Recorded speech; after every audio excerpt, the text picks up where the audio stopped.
মহল্লাবাসী, আপনারা সকলে অবগত আছেন আমি আপনারা মাঝে আজ 8টি বছর অতিবাহিত হচ্ছে। এই 8টা বছরের মধ্যে আমি সর্বদাই প্রতি বছরই বাচ্চাদেরকে উৎসাহিত করার জন্য কিছু কিছু পুরস্কার বিতরণ করতাম।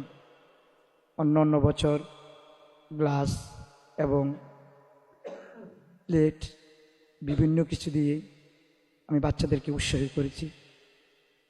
আর এই বছর আমি বাচ্চাদেরকে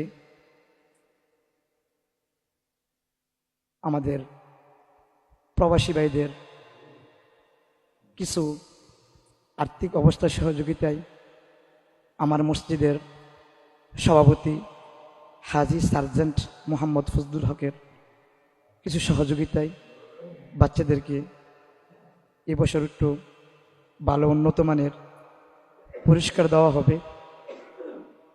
আর আমার মসজিদের সভাপতি আরও আশ্বাস দিয়েছেন যে ইনশাল্লাহ আগামী বছর থেকেই বাচ্চাদের লেখাপড়ার উদ্দেশ্য এবং তাদের উৎসাহিত করার জন্য আরও ভালো দামি দামি পুরস্কার ইনশাল্লাহ দিবেন। আর আমরা যদি আমাদের সন্তানদেরকে যদি লেখাপড়ার মধ্যে উৎসাহিত করি তাহলে ইনশাল্লাহ আমাদের সন্তানগুলো আরও এগিয়ে যাবে। আর সকলে অবগত আছেন আমি আমাদের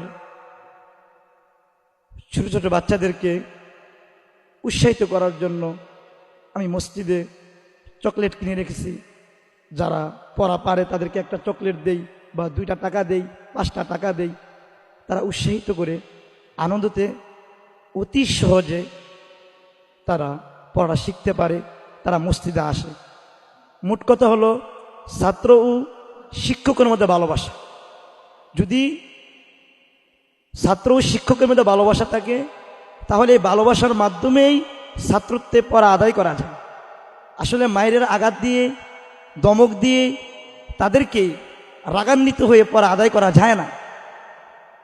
আমি এই ক্ষুদ্র জ্ঞানে বুঝতে পেরেছি শিক্ষক যদি ছাত্রকে ভালোবাসে, ওই ভালোবাসা যদি ছাত্ররা বুঝতে পারে অবশ্যই ছাত্রদের থেকে কি পড়া আদায় করা যায়। তো এখানেই আমি আপনারা মাঝেই এরকম করেই দিনগুলো কাটাচ্ছি।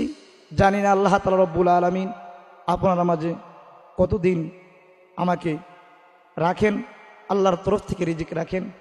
এখানেই আমার বক্তব্য শেষ করলাম।